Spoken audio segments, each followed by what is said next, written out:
Hello friends, स्वागत है आपका हमारे यूट्यूब चैनल में। तो आज हम करने वाले हैं प्रधानाध्यापक का जो पेपर था, जो 2018 में जगह निकली थी, उनका जो पेपर हुआ था 3 जनवरी 2020 को, उस पेपर को देखेंगे। ये द्वितीय प्रश्न पत्र है जिसमें केवल हिंदी के क्वेश्चंस दिए गए हैं, 150 क्वेश्चन हैं। तो अगर ये आपकी जो आने वाली परीक्षा है फर्स्ट गेट की, अगर उसमें थोड़ा सा भी हेल्पफुल साबित हुआ तो आपको शायद अच्छा लगेगा। इसलिए हम इस वीडियो को बना रहे हैं, जिससे कि आपको भी थोड़ा सा नॉलेज हो जाए कि किस तरीके से पेपर आया था और किस तरीके से हमको किस डायरेक्शन में जाके तैयारी करनी है, जिससे कि आपका अच्छे से पेपर निकल जाए। और अगर आप हमारे चैनल पर नए हैं तो सब्सक्राइब कर सकते हैं और वीडियो को लाइक कर सकते हैं। इस प्रकार के और भी हम पेपर डालेंगे, जितने भी फर्स्ट गेट के पेपर लगे हुए हैं, वो भी द्वितीय प्रश्न पत्र जो कि हिंदी के हैं। तो देखिएगा, फर्स्ट क्वेश्चन से स्टार्ट करते हैं।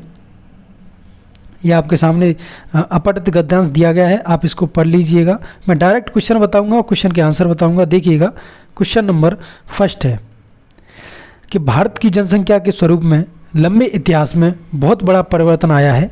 इसका एक बड़ा कारण क्या है? तो इसका जो बड़ा कारण है वो है कि भौगोलिक कारणों से बड़ी संख्या में भारत पहुंचना आसान नहीं था। ये पहले क्वेश्चन का आंसर है, जो कि अपठित गद्यांश में से ये क्वेश्चन लिया गया है। दूसरा है कि उपयुक्त गद्यांश के अनुसार निम्नलिखित में से कौन सा कथन असत्य है? आपको देखना है इसमें से असत्य कथन कौन सा है। तो जो सेकंड ऑप्शन है, भारत की परिसीमा लोगों की यहाँ आने के लिए आमंत्रित करती थी, ये असत्य है। क्वेश्चन नंबर थर्ड है, देखिएगा,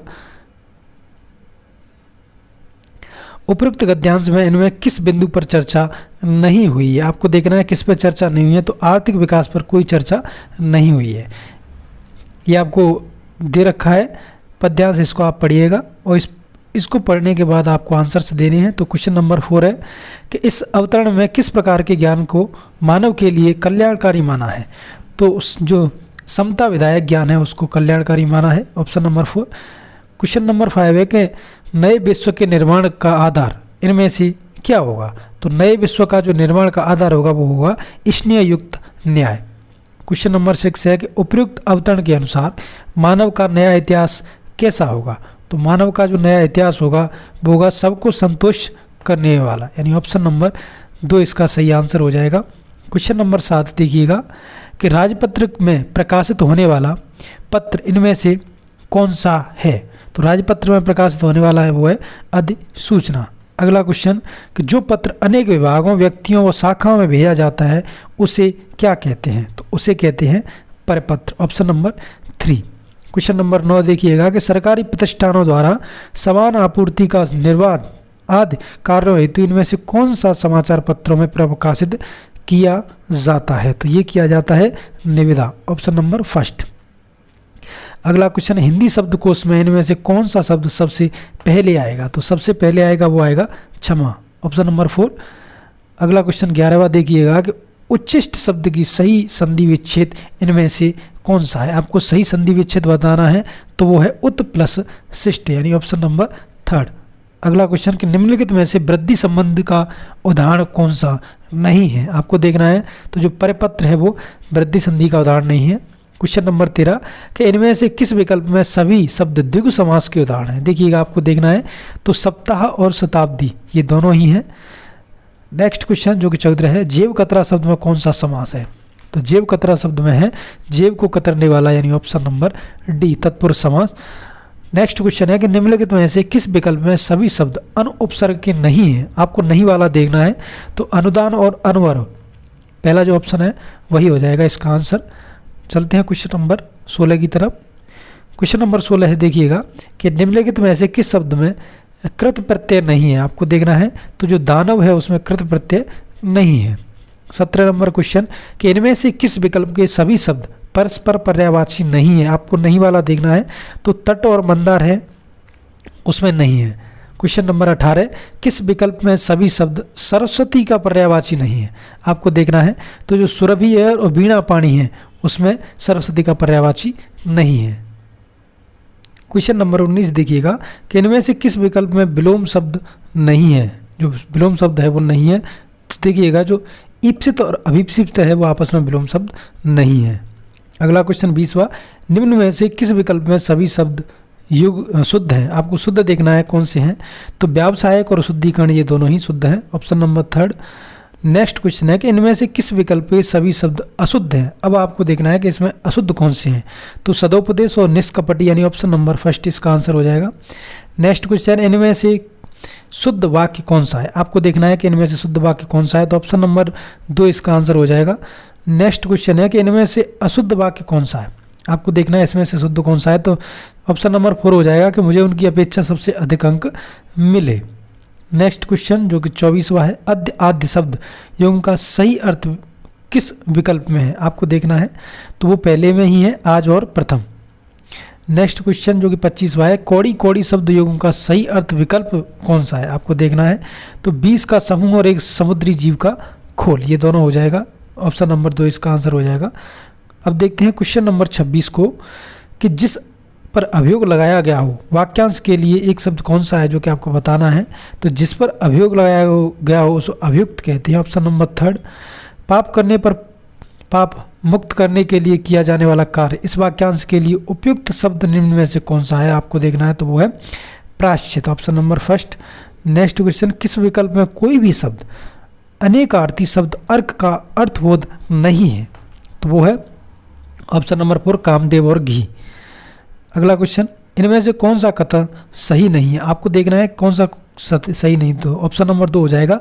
प्रथम 4 ककार के उत्तर समाचार पत्र के निचले भाग में दिए जाते हैं, ठीक है। क्वेश्चन नंबर 30 देखिएगा कि निम्नलिखित में से कौन सा कथन सही नहीं है। आपको सही नहीं है ये देखना है।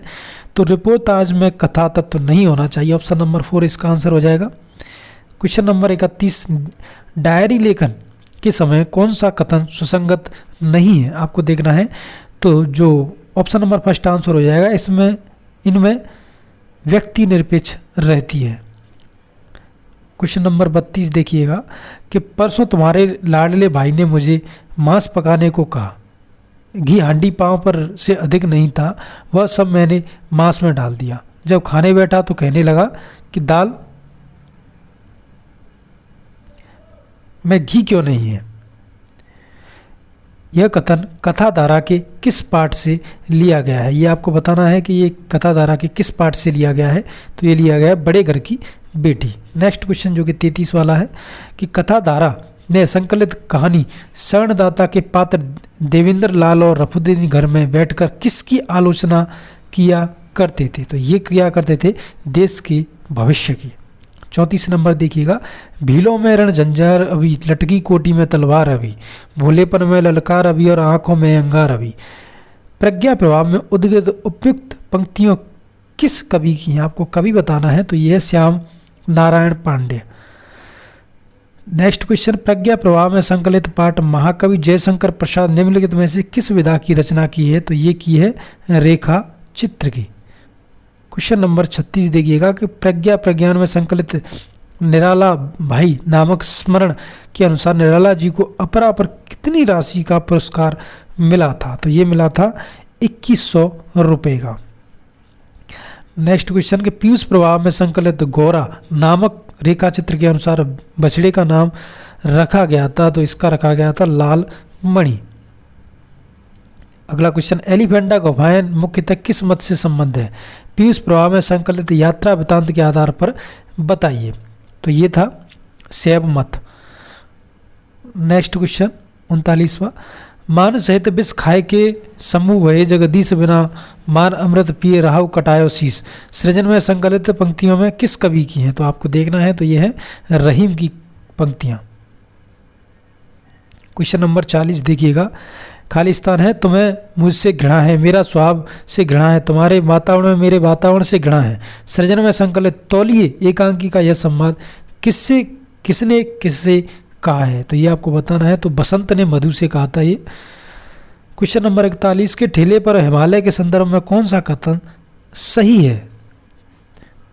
आपको देखना है, तो ये है, इसमें धर्मवीर भारती ने कौन सी क्षेत्र की सुंदरता का वर्णन किया है। क्वेश्चन नंबर 42 देखिएगा कि महाराणा प्रताप की सेना में शामिल होने वाले भीलू राणा पूंजा किस क्षेत्र में रहने वाले थे। आलोक में संकलित पाठ के आधार पर आपको बताना है, तो ये थे मेरपुर पनरवा। नेक्स्ट क्वेश्चन, रानी लक्ष्मीबाई का जन्म कहाँ पर हुआ, कब हुआ और आलोक में संकलित पाठ के आधार पर बताना है आपको। तो ये वाराणसी में हुआ 19 नवंबर 1835 को। नेक्स्ट क्वेश्चन कि आलोक में संकलित निबंध विष पिया अमृत दिया के रचनाकार निम्न में से कौन है। तो इसके जो रचनाकार हैं वो हैं हितेश शंकर, यानी ऑप्शन नंबर 3 इसका आंसर हो जाएगा हितेश शंकर। नेक्स्ट क्वेश्चन जो कि 45वां क्वेश्चन है कि बावर्ची चतुर सिंह ने निम्नलिखित में से किसके पीछे मनुष्य जन्म नहीं खोने का संदेश दिया है। अपरा में संकलित दोहे के आधार पर बताइए। तो धन धारा के ऊपर नहीं दिया है। क्वेश्चन नंबर 46 अपरा में संकलित निबंध कालचक्र के लेखक मिश्र जी ने पहला चौमासा किसे कहा है। तो पहला चौमासा गर्मी को कहा है। नेक्स्ट क्वेश्चन जो कि 47वां है, देखिएगा 47वां क्वेश्चन। अपरा में संकलित भारतीय नारी निबंध में स्वामी विवेकानंद के अनुसार आर्यों के नारी विषयक विचारों के इनमें से कौन से विकल्प में हैं।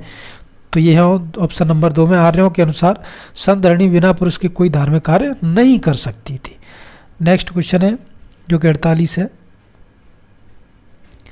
अनोखी परीक्षा अपरा में उगड़ बाबा ने 2 भाइयों को अपना शिष्य बनाने का कारण बताया था। तो वो बताया था क्योंकि अधिक शिष्य बनाने पर बड़े बड़े पंथ को भी पतन होने से देर नहीं लगती। नेक्स्ट क्वेश्चन है जो कि 49वां है, देखिएगा कि मंदाकिनी पुस्तक में संकलित निबंध राष्ट्र का स्वरूप लेखक का नाम बताना है। तो ये थे वासुदेव शरण अग्रवाल। क्वेश्चन नंबर 50 झुलसती लू के साथ दोहरे होते यूकेलिप्टस कैजुरिन को पेड़, दर करते गुलाब की क्यारियाँ, सूखे पत्तों से ढला प्लान, इस मौसम में वैसे भी मन एक अजीब सी ऊब बल्कि मासूमियत से भी भर जाता है। इस पंक्ति में मंदाकिनी पुस्तक किस पाठ से लिया गया है। तो ये लिया गया है आपके लिए निर्वासित, यानी ऑप्शन नंबर 4 इसका आंसर हो जाएगा। क्वेश्चन नंबर 51 भोर का तारा एकांकी की पात्र छाया के अनुसार प्रत्येक पुरुष के लिए स्त्री में से क्या है। तो वो है एक कविता, ऑप्शन नंबर 2। नेक्स्ट क्वेश्चन 52 है परम ब्रह्मा के तेज का कैसा उपनाम, कहिए को शोभा नहीं देखने की फरमान। सरयू में संकलित उपरोक्त पंक्तियां में कवि है। तो इसमें जो कवि है वो है Kabir, option number 3। Next question 53 है कि आराधना का दृढ़ आराधना को 2 उत्तर, तुम वीरो विजय संगति में प्राणों से प्राणों पर।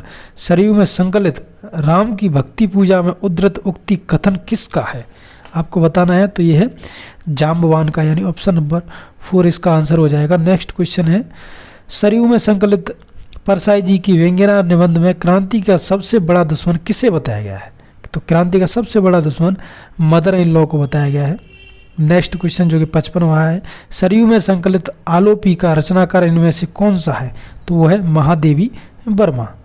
नेक्स्ट क्वेश्चन जो कि 56वां क्वेश्चन है, देखिएगा कि आदिकाल में साहित्य से संबंधित इनमें से कौन सा कथन सही नहीं है, आपको सही नहीं है बताना है। तो दोहा कोशों में 4 गीतों की भाषा शैली में कोई अंतर नहीं है, ठीक है, ऑप्शन नंबर 2। क्वेश्चन नंबर 57 है कि रचना और रचनाकार की दृष्टि से निम्न में से कौन सा विकल्प सुमेलित नहीं है, आपको बताना है। तो पहला ये प्रबंध चिंतामणि है वो विनय चंद सूरी। नेक्स्ट क्वेश्चन कि हिंदी साहित्य का आरंभ 693 ईस्वी में मानने वाले इतिहासकार कौन थे, आपको इतिहासकार का नाम बताना है। तो 58 का जो आंसर हो जाएगा वो हो जाएगा ऑप्शन नंबर 3 यानी राम कुमार वर्मा। क्वेश्चन नंबर 59 देखिएगा राहुल सांकृत्य ने हिंदी का प्रथम कवि किसे माना है। तो ये माना है सरहपाद को। क्वेश्चन नंबर 60वां देखिएगा, डॉक्टर रामकुमार वर्मा ने हिंदी साहित्य के आदिकाल यानी प्रारंभिक काल को किस नाम से संबोधित किया। तो ये किया था उन्होंने संधि काल एवं चारण काल। नेक्स्ट क्वेश्चन आदिकाल के कवि सरहद के काव्य परंपरा में विकसित नाथ पंथ के सहयोग का पल्लवन आगे चलकर निम्न में से किस कवि द्वारा हुआ। तो ये जो हुआ था वो हुआ था कबीर के द्वारा। अगला क्वेश्चन बौद्ध धर्म के सिद्धांतों के देश को बदलती हुई परिस्थितियों ने जिन नवीन भावनाओं की सृष्टि की उन्हीं के परिणाम स्वरूप सिद्ध साहित्य की रूपरेखा तैयार हुई। इसमें आपको आंसर बताना है। तो ऑप्शन नंबर 1 इसका आंसर हो जाएगा राम कुमार वर्मा। अगला क्वेश्चन 63 है, नागरी प्रचारणी सभा में प्रकाशित पृथ्वीराज रासो संस्करण के प्रमाण के मानने वाले विद्वान कौन है? तो ये है colonel Tod. Question number 64, Bharteshwari Bahubali Ras इनमें से किस काव्य धारा का ग्रंथ है? तो वो है जैन साहित्य का। नेक्स्ट क्वेश्चन, निम्नलिखित में से कौन सी रचना शलांकित है? आपको बताना है। तो आउलवेल ये जो रचना है वो शलांकित है। क्वेश्चन नंबर 66, खेती न किसानों को भिखारी को न भीख भले बने को न बने को न चाकर को चाकरी। आपको इसमें बताना है कि तुलसीदास ने इन पंक्तियों की रचना उनकी किस रचना से ली गई है, आपको ये बताना है। तो ये ली गई है उनकी कवितावली से। ऑप्शन नंबर 3 इसका आंसर हो जाएगा। नेक्स्ट क्वेश्चन है कि सड़सठ मध्यकालीन संत काव्य पर निम्नलिखित में से किसका प्रभाव नहीं है? आपको बताना है। तो वो जैन साहित्य का नहीं है। क्वेश्चन नंबर 68, कबीर के संदर्भ में निम्न में से किस कथन का असत्य है? आपको असत्य कथन बताना है। तो काव्य रचना कबीर का प्रथम लक्ष्य था, ये गलत है। अगला क्वेश्चन है कि संत काव्य के संदर्भ में कौन सा कथन गलत है? आपको इसमें से गलत बताना है कि संत साहित्य के बारे में कौन सा कथन गलत है। तो याद रखिएगा, संत काव्य में शास्त्रीय ज्ञान को परम आवश्यक माना है। नेक्स्ट क्वेश्चन जो कि 70 है, सूफी प्रेमाख्यान काव्य के संदर्भ में इनमें से कौन सा कथन असत्य है? तो असत्य कथन है, सूफी काव्य अधिकांशतः मुक्त रूप से लिखे गए थे। नेक्स्ट क्वेश्चन है जो कि 71वां क्वेश्चन है कि निम्नलिखित में से कौन सा विकल्प राणा और रचनाकार दृष्टि से गलत है? तो ऑप्शन नंबर 4 है आखिरी कलाम, जो कि मुल्ला दाऊद ने लिखी थी, ये गलत है। सॉरी। अगला क्वेश्चन है, देखिएगा कि निम्न में से कौन सा कथन असत्य है? आपको इसमें से असत्य कथन बताना था।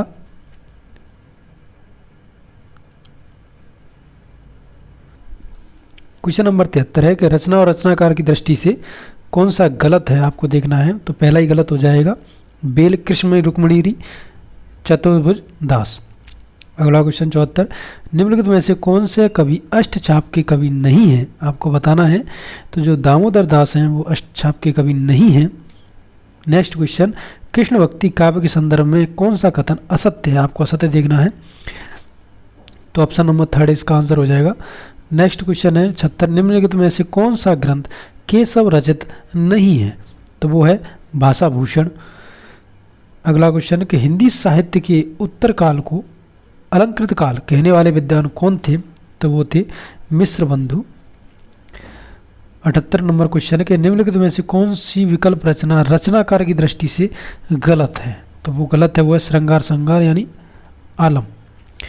नेक्स्ट क्वेश्चन, निम्नलिखित में से कौन सा कवि रीति मुक्त काव्य धारा का नहीं है? तो वो है भिखारी दास। क्वेश्चन नंबर 80 देखिएगा कि निम्न रचनाओं में रचनाकारों में सुमेलित करना है आपको। तो जो सुमेलित करने से आपको देख लीजिए, इसमें ऑप्शन नंबर 20 का आंसर हो जाएगा। नेक्स्ट क्वेश्चन है जो कि 81वां क्वेश्चन है, देखिएगा कि रीति मुक्त कवियों के संदर्भ में इनमें से कौन सा कथन गलत है? आपको गलत कथन बताना है। तो वो ऑप्शन नंबर 2 हो जाएगा कि रीति मुक्त कवियों ने प्राचीन काव्य परंपरा की बड़ी गहराई से ग्रहण किया है। अगला क्वेश्चन, रीतिकाल के कवि रसलीन का लिखा गया ग्रंथ इनमें से कौन सा है? आपको बताना है। तो वो है अंग दर्पण। नेक्स्ट क्वेश्चन जो कि 83वां है, इनमें से कौन से कवि का लिखा ग्रंथ कौन सा नहीं है? तो वो है विष्णु विलास। अगला क्वेश्चन है, देखिएगा 84वां क्वेश्चन कि निम्नलिखित कवियों में ओरछा नरेश के दरबारी कवि मित्र गुरु मंत्री कौन थे? तो आपको बताना है, ये थे केशव दास। नेक्स्ट क्वेश्चन, निम्नलिखित में से रचनाकार की दृष्टि कौन सा विकल्प गलत है? आपको इसमें से गलत देखना है। तो धर्मवीर भारती यानी अंधा कुआं। 86वां देखते हैं, इसमें से कहानी और कहानीकार को आपको सुमेलित करना है, ये आपके सामने दिए गए हैं। तो इसमें से जो सही ऑप्शन हो जाएगा वो हो जाएगा ऑप्शन नंबर 2। ठीक है। नेक्स्ट क्वेश्चन जो कि 87 है, निम्नलिखित में से कौन सी रचना भारतेंदु हरिश्चंद्र की नहीं है? आपको देखनी है। तो वो है रणधीर प्रेम मोहिनी। नेक्स्ट क्वेश्चन, पत्रिका और उसके प्रकाश वर्ष की दृष्टि से इनमें से कौन सा विकल्प गलत है? तो वो है उर्तंड मारतंड। नेक्स्ट क्वेश्चन, निम्नलिखित में से किस निबंधकार ने शिव समूह को चिट्ठा नाम का निबंध लिखा था? तो वो लिखा था वाल मुकुंद गुप्त ने। अगला क्वेश्चन, निम्नलिखित में से कौन सी रचना महादेवी वर्मा की नहीं है? तो वो है वो वे दिन वे लोग। 91, निम्नलिखित में से रचना और रचनाकार की दृष्टि से आपको गलत बताना है इसमें। तो यौवन के द्वार राम दशरथ मिश्र, ये गलत है। अगला क्वेश्चन जो 92 है कि निम्नलिखित रचना और रचनाकार की दृष्टि से सुमेलित करना है। तो आप देख लीजिए इन सबको, इसमें से आपको पता चलेगा कि जो गलत है वो है ऑप्शन नंबर 3 वाला, इसमें से जो मिलेंगे वो आपको गलत है। अगला क्वेश्चन 93, रचना और रचनाकार की दृष्टि से आपको मिलाना है, ठीक है। तो इसमें जो मिलाने के बाद भी आपको पता चलेगा कि जो ऑप्शन नंबर 3 है वो इसका सही है, ठीक है।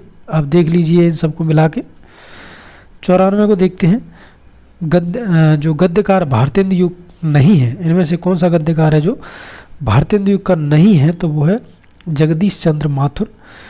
नेक्स्ट क्वेश्चन के नागरी प्रचारणी सभा काशी के संबंध में कौन सा गलत सही नहीं है? आपको सही नहीं है बताना है। तो आचार्य रामचंद्र शुक्ल इसके संस्थापक थे। द्विवेदी युग कविता के संदर्भ में इनमें से कौन सा कथन गलत है?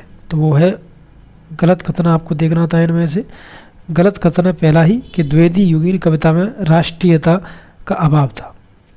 98 देखिएगा कि इनमें से कौन सी रचना उसके प्रकाश वर्ष से सही नहीं है। आपको देखना है कौन सी है जो सही नहीं है। तो जूही की कली नला 1916। 99 देखिए कि छायावाद के संदर्भ में इनमें से कौन सा कथन असत्य है? आपको असत्य बताना है। तो ऑप्शन नंबर 3 हो जाएगा, छायावादी कवि निराला की अनुभूति शिव दर्शन में परिणत चली जाती है। नेक्स्ट क्वेश्चन जो कि 99 है, छायावाद के संदर्भ में इनमें से कौन सा कथन गलत है? आपको गलत देखना था। तो ऑप्शन नंबर 3 हो जाएगा, छायावाद की राष्ट्रीय संस्कृति काव्यधारा के प्रमुख कवि रामकृष्ण दास हैं।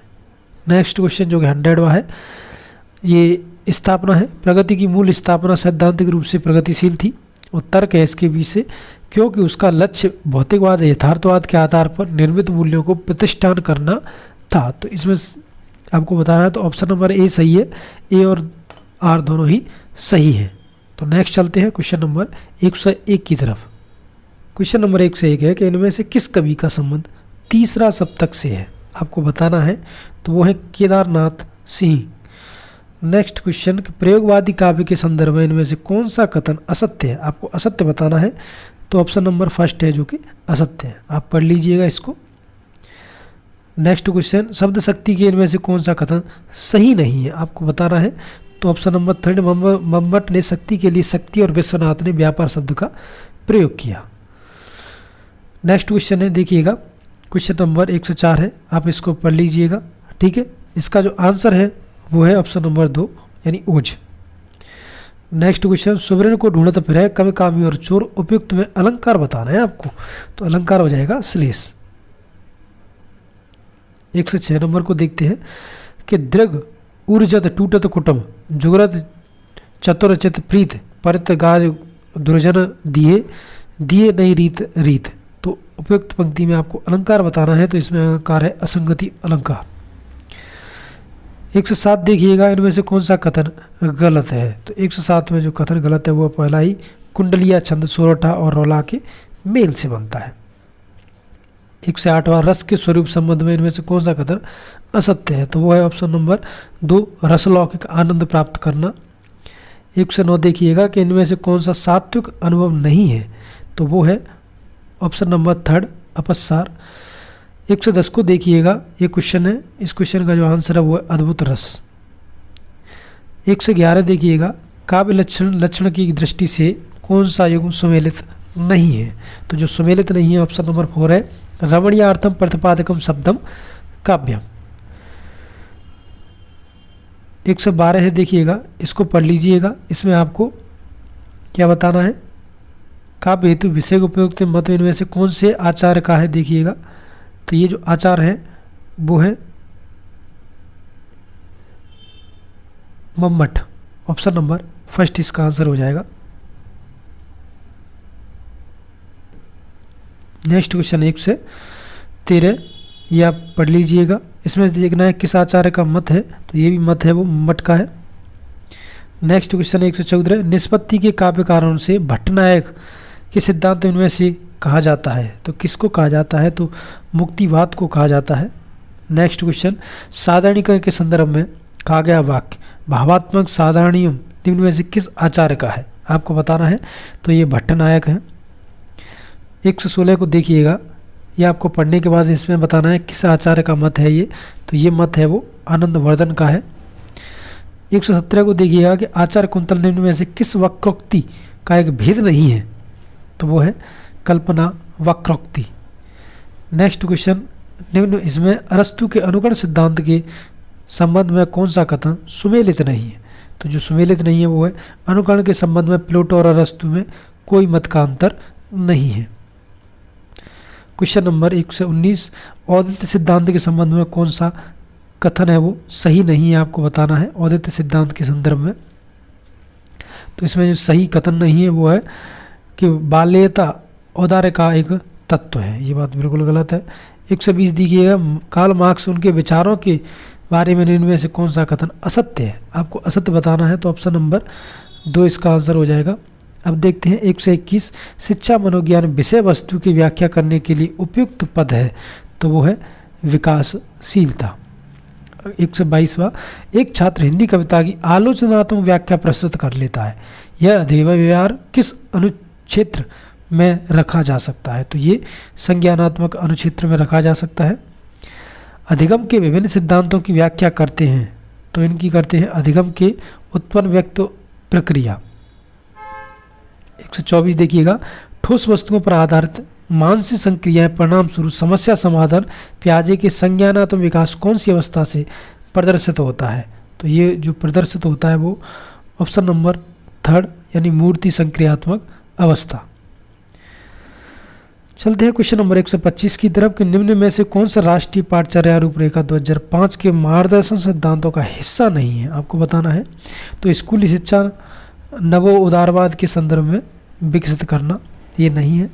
126 है, समानता गुणता परिणाम को भारतीय शिक्षा की दुर्गाही त्रिकोण कहा है। इसको कहने वाले थे VKRV राव, सॉरी ये JP नायक थे, श्री JP नायक। ऑप्शन नंबर 2 इसका आंसर हो जाएगा। 27 की तरफ चलते हैं, आप इसको पढ़ लीजिएगा। इसका आंसर डायरेक्ट मैं बता देता हूँ। ऑप्शन नंबर 3 है इसका आंसर, राष्ट्रीय पाठचर्या रूपरेखा 2005।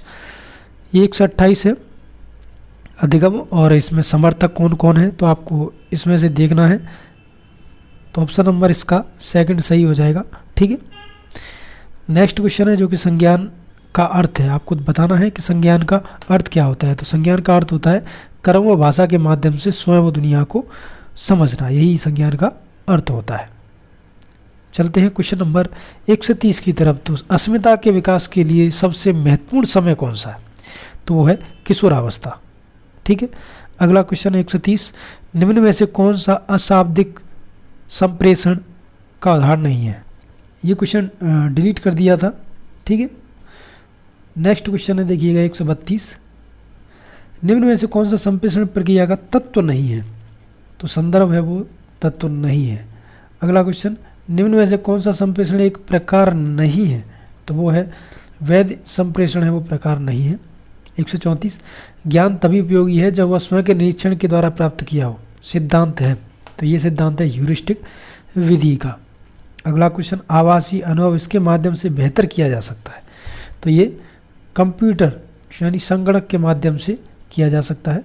निम्न में से कौन सी सामग्री का एक प्रकार नहीं है? आपको बताना है कौन सा प्रकार है वो नहीं है। तो अनुशिक्षकी है, वो प्रकार नहीं है। 137 देखिएगा, इनमें से कौन सा प्रभुत्ववादी अनुदेशनात्मक आयु का प्रकार नहीं है? तो वह है योजना विधि। कच्चा शिक्षण के संदर्भ में अधिगम अभिप्रेरणा उत्पन्न करने के लिए किस प्रकार की जानकारी अपेक्षित है? तो वो है ऑप्शन नंबर 3, विद्यालय में सेवा के लिए स्वीकृत नियम। 139 देखिएगा कि किसे अहम ग्रस्त छात्र की विशेषता के रूप में नहीं माना जा सकता? तो ऑप्शन नंबर 3 के लक्ष्य की प्राप्ति हेतु अपने तल्लीनता में प्रदर्शित करना। क्वेश्चन नंबर 140, आपको मिलान करना है संज्ञानवादी और मुख्य प्रवर्तक के रूप में। तो तो जब आप मिलान करेंगे तो ऑप्शन नंबर 2 इसका सही आंसर हो जाएगा। 141 देखिएगा कि क्षेत्र सिद्धांत के अंतर्गत संज्ञानात्मक संरचना का पर्यायवाची है तो वह पर्यावरण। अगला क्वेश्चन 142, राष्ट्रीय पाठचर्या रूपरेखा के स्कूल में किस प्रकार की पाठचर्या अपनानी चाहिए? तो ये अपनानी चाहिए सार्वभौमिक पाठचर्या जो सभी विद्यार्थियों के लिए सुलभ हो। क्वेश्चन नंबर 143 से देखिएगा कि सीखना ज्ञान को निर्माण करने की प्रक्रिया है, यह कथन परिप्रेक्ष्य का प्रतिनिधित्व करता है। तो ये करता है रचनात्मक परिप्रेक्ष्य को। क्वेश्चन नंबर 144, निम्न में से कौन सा कथन असत्य? आपको असत्य नहीं है ये बताना है, मतलब कौन सा सत्य है। तो ये जो है ऑप्शन नंबर 3 है कि दोनों सामाजिक सांस्कृतिक अनुभवों के पाठ्यक्रम में हिस्सा होना चाहिए। 145 देखिएगा कि सार्थक शाब्दिक अधिगम व धारण किस प्रकार का मुख्य उद्देश्य है, आपको बताना है। तो ये है उन्नत संगठित प्रतिमा, ऑप्शन नंबर 4। नेक्स्ट क्वेश्चन है जो कि 146 है कि मैसिव ओपन ऑनलाइन कोर्सेज के लिए भारतीय माध्यम है, कौन सा माध्यम है? तो ये जो माध्यम है वो है स्वयं, ऑप्शन नंबर 1। नेक्स्ट क्वेश्चन 147 कि निम्न में से कौन सी प्रणाली के पहलू का तत्व नहीं है, आपको बताना है। तो वो है ऑप्शन नंबर 4 यानी अध्ययन। अगला क्वेश्चन 148, निम्न में से किस एक प्रणाली के रूप में नहीं देखा जा सकता? तो ये है डिलीट कर दिया था ये भी क्वेश्चन। 149वां देखेंगे कि साक्षात मानव संसाधन विकास मंत्रालय द्वारा ICT यानी सूचना एवं संप्रेषण तकनीकी पर लगाई गई है, क्या लगाई गई है? देखिएगा एक one stop portal, option number 4 उसका आंसर था। अगला क्वेश्चन 150वां, सूचना एवं संप्रेषण तकनीकी द्वारा शिक्षा का एक राष्ट्रीय अभियान के संदर्भ में कौन सा कथन असत्य नहीं है, मतलब आपको बताना है सत्य कौन सा है। ऑप्शन नंबर 1 है ई विषय वस्तु का उत्पादन। तो यहाँ पे हमारे जो 150 क्वेश्चन थे वो सभी पूरे हो चुके हैं और इनकी जो आंसर की थी वो RPSC ने खुद अपनी साइट पर डाल रखी है, उसी से ये सभी आंसर बताए गए हैं। तो सभी आंसर करेक्ट हैं बिल्कुल। और अगर आपको वीडियो अच्छा लगा हो तो लाइक कर देना, चैनल को सब्सक्राइब ज़रूर कर लेना, क्योंकि इस प्रकार के जो भी और भी क्वेश्चन पेपर थे उन सभी क्वेश्चन पेपर को हम कराएंगे। सभी जितने भी फर्स्ट ग्रेड के हुए हैं उनमें जो लेवल द्वितीय प्रश्न पत्र है उसको सभी को कराएंगे। तो मिलते हैं एक नेक्स्ट वीडियो में, तब तक के लिए जय हिंद जय भारत।